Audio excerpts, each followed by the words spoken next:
पर एक एक्सीडेंट हुआ था जिसके चलते कुछ लोकल लोग जो हैं वो थोड़ा एजिटेट हो गए थे। उसके बाद रोड ब्लॉक करा और कुछ जो एक्सीडेंट वाली गाड़ी थी उसको डैमेज किया और एक और व्हीकल को इन्होंने डैमेज किया है। अभी सिचुएशन टोटली नॉर्मल है और व्हीकल अप्लाई कर रही है एंड फोर्स हमारा डिप्लॉयमेंट है, अंदर रहेगा और रात भर रहेगा। सर कुछ तोड़फोड़ हुआ है? हाँ, कुछ व्हीकल को डैमेज किया है, जो एक एक्सीडेंट में इन्वॉल्व व्हीकल है और एक दो व्हीकल्स को डैमेज किया है।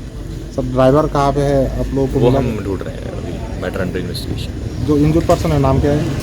इंजर्ड जो पर्सन है अभी वो जीबी में एडमिटेड है। एक्सीडेंट कैसे हुआ वो पता चल रहा है? एक्सीडेंट एक व्हीकल से हुआ है और बाकी एडमिटेड है and he is doing fine.